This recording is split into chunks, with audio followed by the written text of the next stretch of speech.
semuanya, ketemu lagi sama aku Diva dan Gina. Nah, saat ini kita lagi ada di segmen podcast Basa Basi. Dan kebetulan narasumber kita ini adalah temen aku sendiri. Boleh kenalan dong, Kak Fioneta. Halo semuanya, kenalin aku Fioneta. Aku adalah Duta UPN Veteran Jakarta angkatan 2021 dan 2022. Saat ini kesibukan aku mahasiswi hukum di UPN Veteran Jakarta semester 5.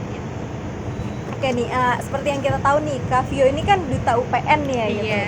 Nah, mungkin boleh nih diceritain gimana sih pertama kali bisa jadi duta atau prosesnya gitu, Kak? Proses jadi duta ya. Oke. Sebenarnya kalau masalah duta ini proses jadi duta itu bisa dibilang mirip Miss Indonesia sih ya. Jadi kalau misalnya mau jadi Miss Indonesia itu kan harus dipilih dari berbagai provinsi. Nah, duta di UPN juga kayak gitu.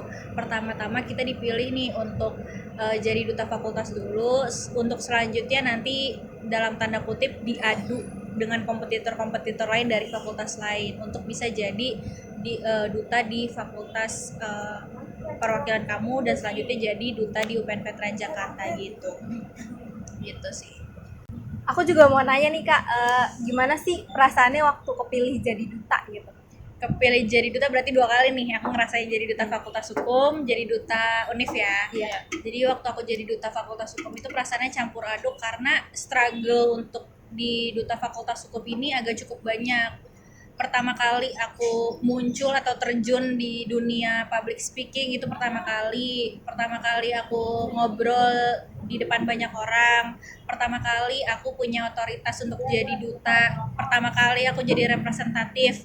Itu kan struggle yang aku hadapin ya, dan waktu itu kompetitor aku tuh 19 semua angkatannya, sedangkan aku angkatan 20 sendiri, dan itu yang jadi berat karena aku mikir aduh kayaknya mereka punya jam terbang yang lebih banyak deh, ilmu mereka lebih tinggi deh dibanding aku, pengalaman mereka lebih banyak gitu kan. Jadi aku mikirnya kayaknya agak akan susah dan cukup struggle nih untuk aku bisa jadi duta fakultas hukum, tapi ternyata bisa gitu. Nah habis itu untuk yang duta di UNIF itu lebih campur aduk lagi karena ternyata aku ibaratnya bisa jadi menang mewakili fakultas aku, karena kan beban di pundak akan lebih berat ya kalau aku jadi duta fakultas hukum. Pada saat itu yang aku bawa cuma diri aku sendiri, cuman pada saat aku maju untuk menjadi duta UNIF yang aku bawa itu fakultas hukum aku, dan banyak supporter yang bikin aku malah jadi ke pressure gitu untuk terus menang dan membawa nama baik fakultas hukum UPN Veteran Jakarta gitu sih. Mungkin boleh diceritain juga nih struggle-nya tuh selama proses menjadi duta tuh kayak gimana sih? Oke, jadi pas pertama kan jadi gini aku jelasin, sebelum babak penyisihan kita tuh ada babak materi. Jadi nanti ada pemateri yang ngasih materi kita tentang public speaking, personal branding, or something like that, yang ngedukung kita untuk punya 3B itu. Duta itu punya 3B, brain, beauty, behavior. Jadi nggak cuma punya penampilan yang menarik, tapi juga harus punya attitude yang baik, punya wawasan yang luas juga gitu. Itu meaning dari 3B itu sendiri.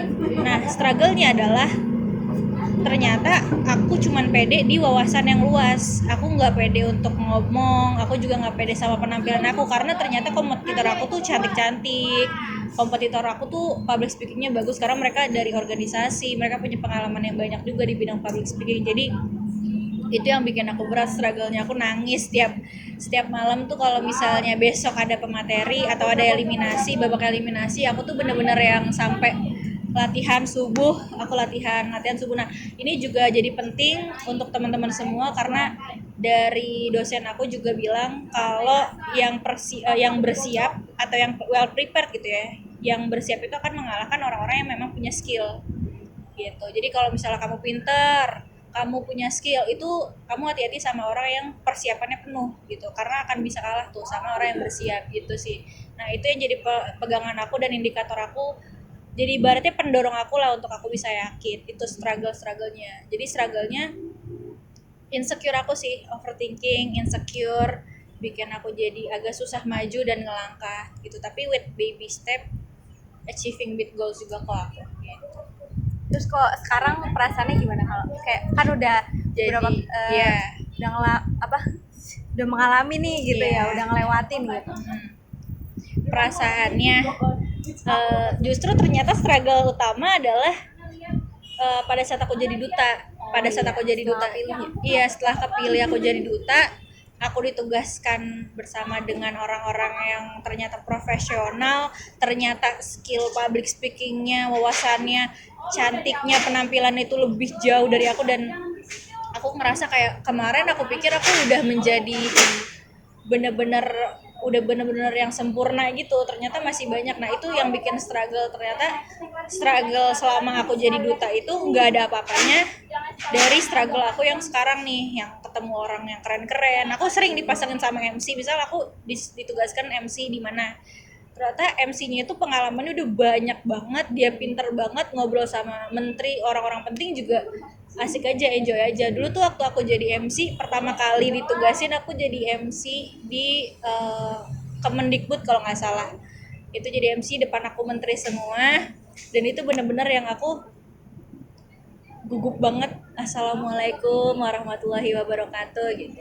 Kalau sekarang tuh udah yang nggak kayak gitu, udah yang kayak ibaratnya acara tuh punya aku sendiri gitu. Itu sih, jadi the moment of kita tahu kita growing up, kita punya added value, karena kan kita tahu ya human never stop evolving. Jadi pas kita tahu kita ternyata bertumbuh selama ini, jadi yang bikin lega tuh itu bukan dari titel dutanya, melainkan dari added value yang kita dapat selama menjadi duta gitu. Terus pengalaman selama jadi duta itu yang paling mengesankan ada apa aja? Pengalaman mengesankan tuh terserah ya, sedih, Ya, senang. boleh, apa aja? Ini sih pertama kali aku pantun bener-bener di depan Menteri Pangan Nasional. Aku pantun gini, jadi kan waktu itu acaranya sore. Acara sore itu kan lemas, terus habis itu aku bilang assalamualaikum warahmatullahi wabarakatuh gitu, aku bilang, aku sambut. Habis itu lemes, kayak jawabnya tuh ya waalaikumsalam warahmatullahi wabarakatuh gitu. Terus nggak tahu kenapa aku kayak ngerasa kayaknya ini harus hidup di acaranya gitu kan. Jadi aku mikir apa pantun aja kali ya gitu. Aku udah nyiapin pantun emang, cuman kayaknya nggak untuk di saat itu deh. Nah tapi aku pantun, aku habis assalamualaikum warahmatullahi wabarakatuh dijawab lemas, aku pantun ikan sepat ikan tenggiri kurang semangat, aku ulang sekali lagi gitu kan, assalamualaikum warahmatullahi wabarakatuh. Dan itu jawabnya emang langsung pada semangat sih. Cuman teman-teman panitia udah yang kayak aduh, karena itu menteri kan. Iya. Dan itu acara cukup formal untuk seminar gitu. Dan itu yang paling mengesankan, ternyata nggak selamanya semua acara itu dibikin asik aja itu baik gitu.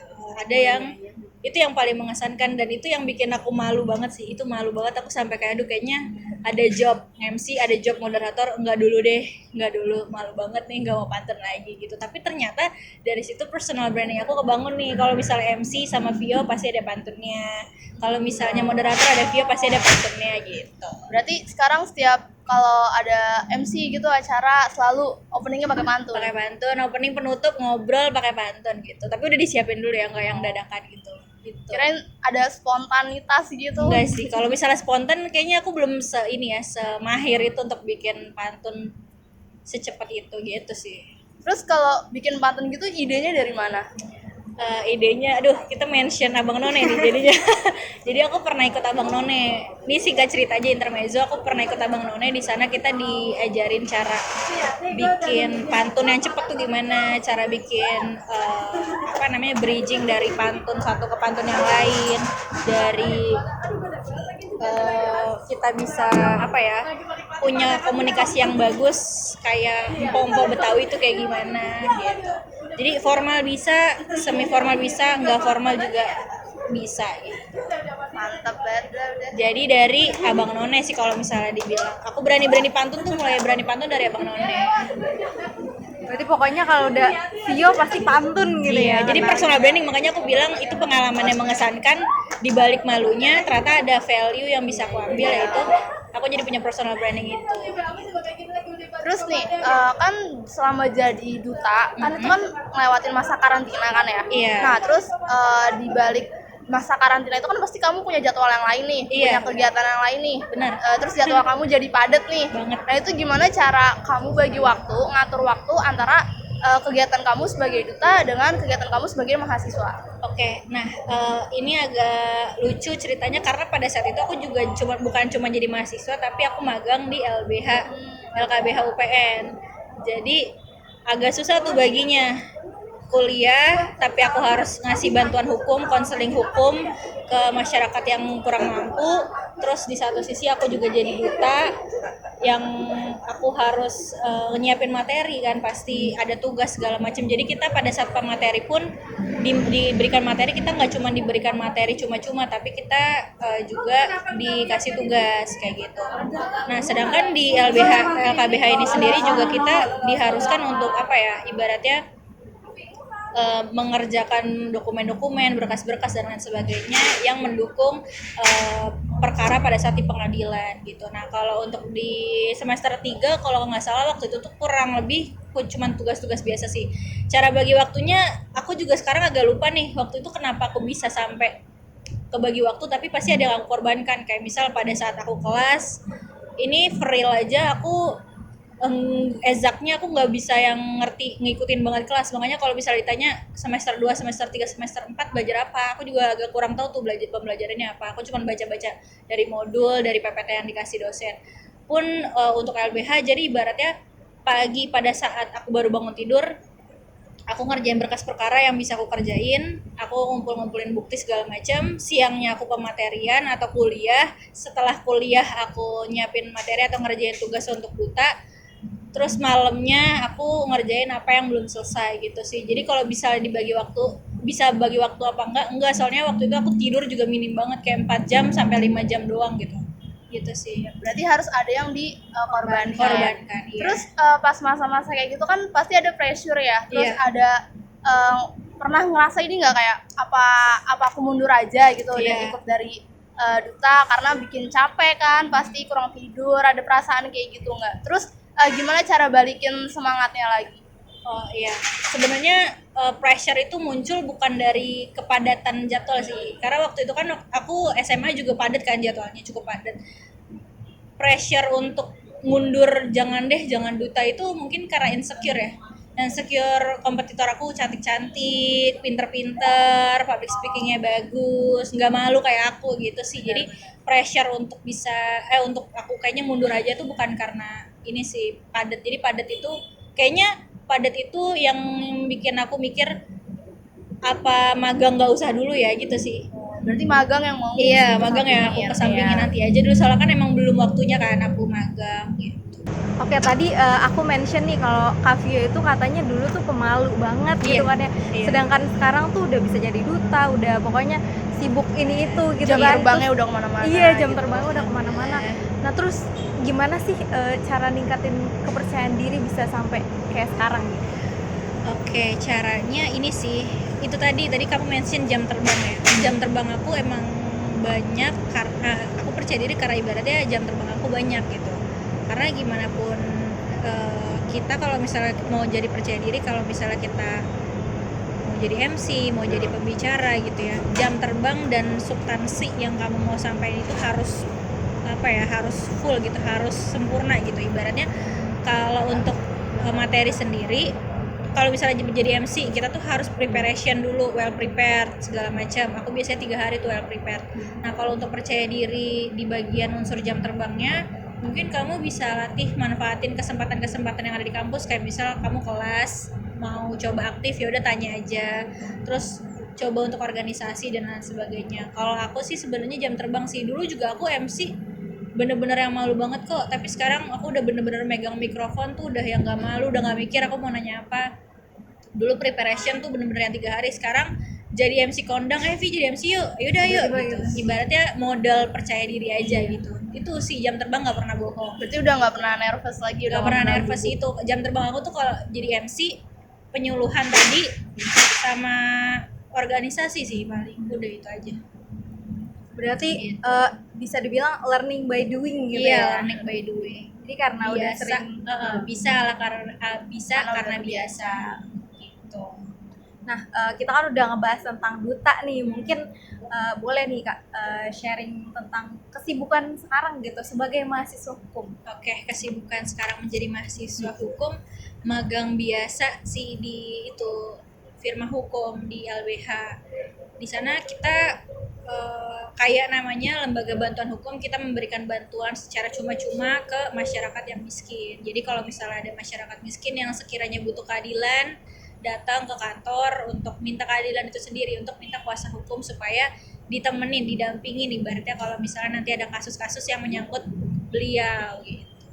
Kalau boleh tahu lokasi firmanya tuh di mana ya? Di UPN, di UPN. Oh, di UPN. Di UPN itu nanti kalau misalnya teman-teman ada yang mau bantuan hukum bisa langsung ke UPN Veteran Jakarta. Di sana nanti ada kita kakak-kakak untuk bantu kalian dalam penanganan kasus hukum gitu sih. Terus kita juga kadang ada penyuluhan hukum ke RPTRA, ke lapas-lapas gitu. Karena kan di lapas itu lembaga pemasyarakatan ya, maksudnya lapas tuh. Itu kan isinya gak cuma narapidana ya, tapi ada juga tahanan. Beda tahanan sama narapidana itu, kalau tahanan dia belum dapat putusan. Belum diputus bersalah atau enggak, belum diputus berapa lama nih pas hukumannya. Tapi kalau narapidana dia sudah, ibaratnya sudah diputus kamu bersalah gitu. Jadi kalau tahanan itu dia belum masuk ke masa sidang, belum ada keputusan dari hakim. Nah, untuk tahanan-tahanan di situ sendiri yang tidak punya kuasa hukum, kita kesana untuk kamu mau nggak bantuan hukum dari kita gitu. Untuk tahanan khususnya ya, gitu sih. Berarti nggak cuman dari masyarakat nih yang butuh bantuan hukum gitu, cuman dari Kavio sama teman-teman yang magang di LBH ini juga datengin lapas-lapas gitu, Iya, untuk benar. mencari tahu gitu ya. Iya. Terus sejauh ini selama magang di firma hukum itu kasus apa aja yang udah pernah ditangani? Kasus, aku sebut jenis kasusnya aja kali ya. Iya, Kasus pelecehan seksual tuh paling banyak. Wan prestasi, penipuan, terus juga kasus-kasus kayak misalnya kasus penyebaran video porno, hoax, atau hate comment juga sering tuh. Tapi biasanya sering itu adalah sengketa tanah. Sengketa tanah, pembunuhan juga pernah ada beberapa kali, kurang lebih 4 sampai 5 kali kita pernah nanganin kasus pembunuhan. Pelecehan seksual lebih banyak, tapi kasusnya itu belum sampai ingkrah, ibaratnya belum sampai keputusan hakim, karena susah pembuktiannya kalau pelecehan seksual kan, kayak gitu sih. Paling banyak, kalau bisa dibilang paling banyak penipuan sama pelecehan seksual dan persengketaan di bagian perdata gitu. Waktu nanganin kasus pembunuhan itu gimana sih rasanya? Kan kalau sebagai orang awam nih ya, pasti kayak kasusnya pembunuhan nih, Takut, berat iya. banget, takut kayak gitu. Kalau kakak sendiri gimana? Kalau aku kan paralegal ya, bukan pengacara. Jadi aku cuman yang nyiapin berkas-berkas, tapi kan juga ngikutin ya, aku ikut ke pengadilannya juga. Dan di situ aku kayak mikir, ternyata pembunuh itu punya alasan juga untuk membunuh gitu. Entah itu disengaja ataupun tidak disengaja. Kalau di dalam materi hukum tuh ada namanya lalai, kesengajaan, ada niatnya atau enggak gitu. Nah, ada yang dia membunuh karena kecelakaan mobil, ternyata dia membunuh. Ada yang dia membunuh karena memang ada dendam, ada dia membunuh karena ibaratnya karena lalai, entah anaknya nanti kecebur di kolam, nanti anaknya main terus ketabrak atau lain sebagainya. Itu kan kalau aku nggak menemukan sih kasus dia mau benar-benar membunuh karena dendam, tuh nggak ada sih. Cuman paling yang aku tanganin adalah pembunuhan dengan kelalaian gitu, tanpa sengaja ibaratnya gitu ya. Kalau boleh tahu nih Kak, Iya. ada gak sih Kak kayak yang kasus itu menurut Kavio berat banget, terus dan misalnya nih lama banget gitu, nggak dapat putusannya tuh nggak dapat. Oke, ini kasus Kejaksaan Agung kebakaran sih. Itu kan ada tiga ini ya tersangka, 3 sampai 5 tersangka. Itu kuli bangunan, tukang yang ada di situ. Iya. Karena kan dia dituduh melakukan kelalaian sehingga menyebabkan itu kebakaran gitu kan. Entah ada puntung rokok dan lain sebagainya. Itu sulit karena yang kita hadapkan adalah berkas-berkas besar. Bukti-buktinya tuh banyak, sehingga ini pasti berat nih, hukuman mati nih. Tapi di satu sisi nggak ada korban jiwa, tapi di satu sisi akibat hukum dari kebakaran itu besar banget. Lawan kita juga orang-orang penting, pejabat-pejabat besar. Nah, itu yang bikin kita sulit gitu. Karena kan kita cuman LKBH ya, kecil ibaratnya. Melawan mereka, karena ibaratnya nggak ada yang mau nerima tukang ini, nggak ada yang mau memberikan bantuan hukum untuk tukang ini karena itu tadi lawannya cukup besar gitu, pejabat-pejabatnya gitu sih. Terus kalau value nih apa aja sih pengalaman yang udah dapat dari menangani berbagai macam kasus gitu? Ada tuh. Yang paling menurut aku paling membekas itu pada saat aku ke lapas anak di Gandul ya, di Depok sana atau di Cinere sebelah sana di Gandul pokoknya. Itu aku ke lapas anak, aku wawancara sama mereka, aku tanya pasal berapa, ada yang 340, ada yang pembunuhan berencana, ada yang mereka masuk ke penjara itu karena mereka membunuh karena tawuran itu tadi, narkotika paling banyak, pelecehan seksual juga ada yang bahkan mereka di umur 10 tahun udah di penjara, jauh dari orang tua dan lain sebagainya. Nah, yang penting adalah ternyata edukasi hukum, karena di Indonesia edukasi hukum itu belum merata gitu. Banyak orang yang nggak tahu ternyata menggunakan narkoba bisa dihukum. Banyak ternyata di Indonesia yang nggak tahu ternyata kayak nyolek gini tuh pelecehan seksual walaupun sama teman. Banyak yang nggak tahu hate comment itu bisa masukin kalian ke penjara gitu sih. Nah itu tadi, jadi perlunya peran orang tua dan lingkungan itu sih yang menurut aku paling mengesankan, paling ibaratnya apa ya, ngena banget di hati gitu. Ternyata ada beberapa keluarga atau lingkungan yang kecolongan sampai anak di bawah umur yang notabene kalau dihukum itu sebenarnya anak di bawah umur nggak boleh di penjara, tapi sampai mereka di penjara berarti kan itu tindak pidana yang mereka lakukan itu kan benar-benar berat kan, merugikan orang lain. Jadi itu sih yang membuat aku ibaratnya ngena banget di hati aku. Berarti tadi kan dibilang sebenarnya kan anak di bawah umur tuh kan nggak boleh di penjara ya. Iya. Berarti kalau sampai di penjara itu pelanggarannya udah berat. Berarti sebenarnya masih bingung sama peraturan yang di bawah umur nggak boleh di penjara, tapi pas realisasinya itu boleh di penjara asal pelanggarannya berat. Iya. Jadi sebenarnya kalau untuk anak ini, sebenarnya kan anak itu dia kenapa dikatakan anak, karena dia belum punya pemikiran yang matang, sehingga dia belum tahu nih akibat resiko yang dia terima ketika dia melakukan tindakan ini itu dan lain sebagainya. Sehingga seharusnya itu bukan di lapas, harusnya di penampungan anak aja. Penampungan anak dalam hal ini lembaga pemasyarakatan itu tadi, tapi khusus anak. Makanya di Indonesia sekarang ada lembaga lapas khusus anak, dibedakan sama orang dewasa. Kenapa ditakutkan kalau misalnya digabung nih, bukannya tambah bener tapi mereka malah sekolah di dalam, ibaratnya malah belajar gimana cara mengedarkan narkotika, gimana mereka bisa mendapatkan narkotika di bandar mana sih, di bandar ini nih bagus, malah direkomendasikan dengan takutnya gitu. Jadi ada memang lapas tapi khusus anak gitu. Kalau ibaratnya tindak pidananya itu di bawah 5 tahun, di bawah 5 tahun itu artinya tindak pidananya nggak begitu berat, itu masih bisa dinegosiasikan. Ada namanya Bapas, Badan Pengawas, itu mereka bersama Komnas HAM ibaratnya berkolaborasi untuk membuat si anak ini nih jadi lebih baik yuk gitu, entah itu disekolahkan atau ditaruh di mana gitu, di lembaga-lembaga yang khusus untuk mencegah hal-hal itu terjadi gitu. Berarti dibina ya, iya, istilahnya ya, pembinaan anak-anak. anak benar. Tadi aku juga mention kata Kak Vio, menurut Kak Vio nih orang-orang Indonesia itu masih belum melek ya terhadap hukum gitu, karena masih banyak banget yang nggak tahu kalau ternyata hal-hal kecil itu ada aturannya di hukum gitu ya. Nah mungkin apa nih pesan Kak Vio yang pengen disampaikan buat mungkin barangkali yang nonton gitu bisa dapat pesan ini gitu terkait hukum. Terkait hukum, efektivitas hukum ya. Efektivitas penegakan hukum itu sebenarnya ada 3 unsur sih. Kenapa hukum itu bisa efektif ditegakkan di Indonesia?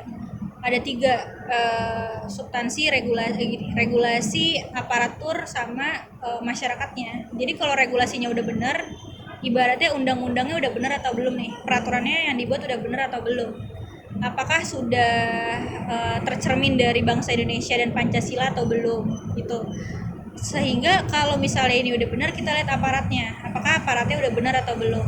Kalau undang-undangnya benar tapi aparatnya benar, ya aparatnya nggak benar, ya susah juga tercipta kan. Jadi harus ada balance nih di antara keduanya ini, dan didukung oleh masyarakat yang melek hukum.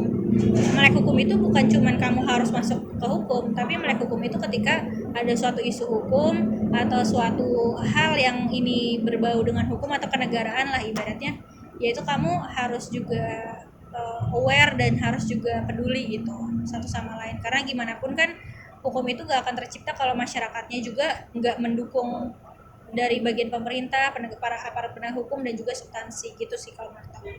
Berarti kita semua nih ya, jadi bukan cuman anak hukum yang harus Iya, tahu hukum, benar. tapi kita semua tuh pada dasarnya harus belajar hukum, harus Betul. tahu Seluruh hukum lapisan itu kayak masyarakat. gimana. Betul. Nih, terakhir deh, pertanyaan terakhir. Oke. Kalau disuruh pilih antara kegiatan sebagai duta Iya. sama kegiatan sehari-harinya nih menjadi mahasiswa hukum di lembaga firma hukum tadi, mana yang lebih seru dijalanin? Yang lebih seru dijalanin of course duta sih. Duta tuh seru banget karena keluar dari disiplin ilmu aku sebagai orang hukum kan. Aku harus jadi public speaker, aku harus pinter ngomong sama orang. Kadang aku ngomong sama itu tadi Menteri Pangan yang aku sebenarnya aku nggak tahu tuh pangan tuh apa. Ternyata pangan tuh nggak cuman nasi dan sebagainya, data-datanya mereka ngomong data-data segala macam itu kan berarti multidisiplin. Sedangkan kalau aku ngomong hukum ya udah aku belajar hukum di kuliah, terus aku juga magang tentang hukum, agak boring sih sebenarnya kan. Cuman kalau misalnya karena kasus-kasusnya itu nggak kayak di drama Korea yang seru banget gitu. Kasus-kasusnya tuh biasa aja sebenarnya, persengketaan, perceraian, KDRT dan lain sebagainya. Yang bukti-buktinya tuh nggak perlu kita kumpulin kayak di drama-drama Korea, yang buktinya tuh udah ada gitu. Nah, seperti yang udah kita dengar dari Kak Vio langsung gitu ya, sebagai seorang mahasiswa hukum dan sebagai duta bela negara UPN gitu kan. Iya. Nah, yang kita tahu itu kan ya Kak, bela negara itu kan biasanya hubungannya sama, wah kita ngebela negara nih, berarti kita berperang dong, Betul. angkat senjata kayak gitu. Nah, menurut Kak Vio sendiri itu sebenarnya bela negara tuh apa sih? Oke, bela negara dalam konteks mahasiswa mungkin ya. Iya. Aku belajar sedikit sih di UPN Veteran Jakarta yang notabene kampus dengan label bela negara. Bela negara itu ternyata nggak cuma militer, aku juga mikirnya gitu tadinya. Bela negara itu harus angkat senjata ya, bela negara itu harus perang ya, ngelawan penjajah ya. Ternyata enggak demikian, karena ternyata dengan kita belajar sungguh-sungguh, dengan kita melakukan profesi kita dengan profesional, dengan sebaik mungkin, dengan kode etik yang sudah seharusnya, itu pun masuk ke dalam bela negara. Karena secara nggak langsung nih, kalau misalnya kita punya profesi, ibaratnya kita ambil contoh profesi karyawan biasa deh.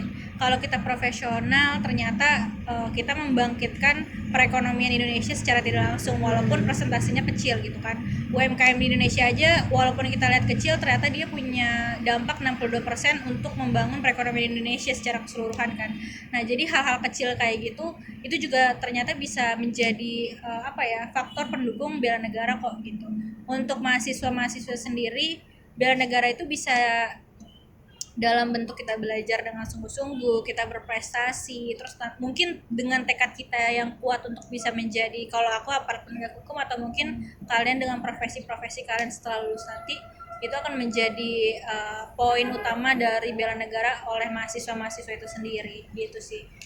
Berarti dengan apa yang lagi kita tekuni saat ini gitu ya Kak, berarti bela negara itu bukan cuma tentang berperang sama negara lain, tapi gimana cara kita memanfaatkan potensi dan apa yang udah kita pilih saat ini gitu ya. Benar-benar kayak gitu. Jadi intinya value yang aku dapat dari bela negara ini sendiri, kamu kalau misalnya mau bela negara, kamu harus mengeluarkan performa terbaik kamu di bidang kamu itu. Kalau aku hukum ya aku bener-bener tekunin di bagian hukum itu sendiri supaya nanti aku jadi penegak hukum yang baik gitu. Kalau mungkin dari teman-teman ekonomi, mereka mau jadi menteri ekonomi, mereka harus menekunin ekonomi gitu sih. Jadi ibaratnya kita harus benar-benar mengeluarkan performa terbaik kita di bidang kita gitu. Oke, kita mau ngucapin makasih banyak buat Kak Vioneta, sekaligus teman aku yang ternyata kita bertiga satu alma mater waktu SMP. Oke. Karena udah mau sharing pengalaman yang pengalaman. luar biasa banget ya. Jadi dapat ilmu baru tentang duta, tentang mahasiswa Hukum sebagai dan juga hukum, jadi banyak cerita. Iya Bang. Dan ya pokoknya banyak pengalaman baru lah yang kita dapetin dari cerita Kak Vio tadi. Kita juga jadi punya banyak perspektif nih tentang yang tadi kita omongin tuh bela negara, terus sebagai mahasiswa hukum gimana gitu kan. Mungkin segini dulu podcast basa-basi dari kita berdua. Terima kasih banyak udah nonton sampai akhir. Sampai ketemu lagi.